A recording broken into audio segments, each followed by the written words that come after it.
Amazing. Americans actually waking up to the bullshit of the duopoly. The duopoly that is fed by partisan left wing media that keeps you in a left wing bubble and right wing media that keeps you in a right wing bubble. And then you have the contrarian left that keep you in the bubble. All they do is talk about Democrats, which by being one sided, anybody that's one sided by default makes the other party seem like the better party. If all you ever complain about and all you ever talk about is one party, then it's like, hey, maybe the other party is the better one, right? I don't hear you complaining about those guys, right? Then the ridiculous excuse will be, well, my viewers, they're smart enough to know how bad the other party is, so I don't need to talk about it because they know better. Yeah, this is America, the United States of America. We are not known globally as the smartest people in the world. Like that, our intelligence is not something that we're known for, right? So the assumption that your audience is smart enough, no. How about you just talk about corruption where you see it, right? Whether it's from the Democrats or from the Republicans. But this is amazing to see people who are calling out the Democrats on their bluff, because right now they're doing what they always do. All of a sudden they put on their little theater and try to hide behind stuff. Oh, well, you got to vote. We need more senators. We need more. You're not voting hard enough. And then you vote and you give them a supermajority, and then it's like, oh, well, parliamentarian. They always have excuses, and their voters keep falling for it. And then when people try to call them out, oh, you're a right-winger, or you don't understand how politics works. You don't know how this works. You can't get everything exactly the way you want it, right? You have this cartoonish view of politics. No, I don't have a cartoonish view of politics. I have decades of history to know how things work in this country. We don't get what we don't fight for. If you don't fight for it, you don't get it. And if you keep voting without demands and consequences, you will keep getting ignored. Right now, the left has no power. The left is being ignored because they don't matter. The Democrats can win without doing anything because people keep voting and voting, and because the Republican Party is so cartoonishly evil in what they do that in contrast, all the Democrats have to do is not be so cartoonishly evil, and they can win elections, and even when they lose, they still win, because if you're in a deep blue state, you're still getting paid, you still got the power, you still got the money, you still got the power, or the mower, right? The jig is up. It's time that the jig is up. Vote blue no matter who is bullshit. We need to start voting with demands, and there must be consequences. If the politicians don't deliver on what they say, what they ran on, they must be fired and removed. Right now, the Republican Party, Freudian slip, the Republican Party lives in fear of their base, right? The whole party's right now going around. They know the election wasn't stolen, but they're pretending like it was, because that is what gets them votes and power. If they deny this reality to their base, they can lose. Look at Liz Cheney. Voted with Trump so much, and she gets ostracized for one thing, just because she calls out Trump on the fraud that he did. Ostracized. Right? You're not allowed to have an independent voice in the Republican Party. If you go against what the Republican Party says, you will get removed, right?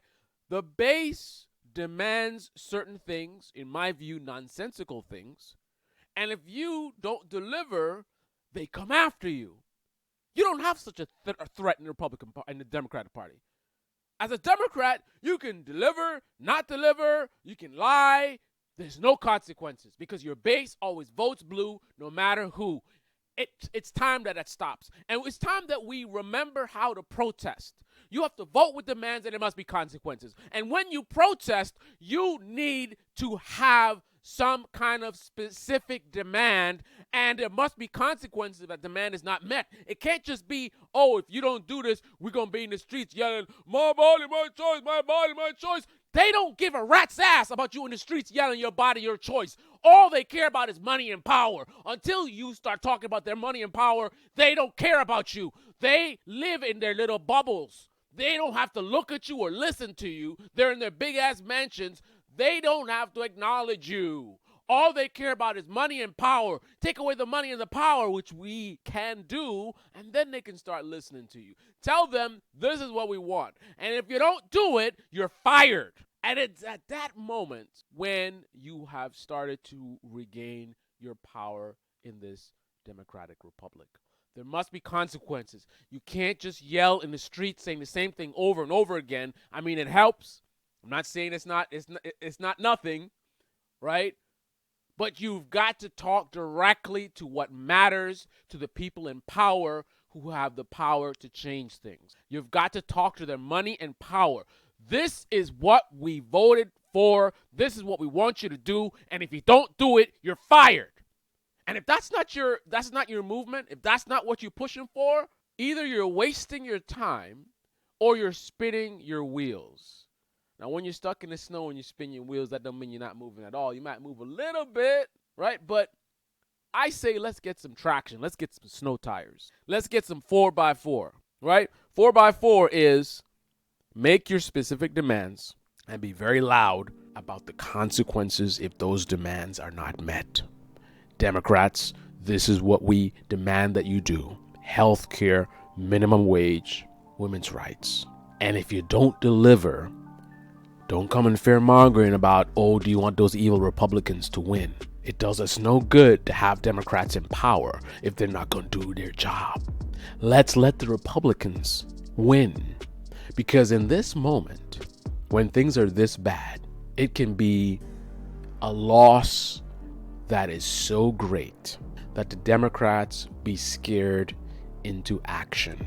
In fact, the left should have been doing this from day one when Biden got elected. Not now, waiting until the end. Because in that moment, and I talked about this, in that moment, you had the ability to actually get things done now. Now we're looking at years and years before the actions you take now can actually be fully realized. The left squandered almost an entire presidency. All this movement and protesting while Trump was in power, then Biden gets in power and everybody goes to sleep, going to coma. Left-wing media's beefing, fake progressives versus the dumb left. Sat on their asses and let the Build Back Better bill die because they're more interested in their views and attention than they are about change. All that energy for forced to vote, gone. Got scumbags like Jackson Hinkle turned his entire channel into the Ukraine war propaganda channel. He doesn't care. He has found a path to wealth. He's gonna make so much money sitting in his basement feeding copium to his audience. He's gonna have his health care. He's gonna have his housing. He doesn't care if his audience suffers. These guys don't care. It's time that we wake up. This is Debate Me channel. Debate me in the comment section below. Click on the like button, subscribe, smash that bell. Be well.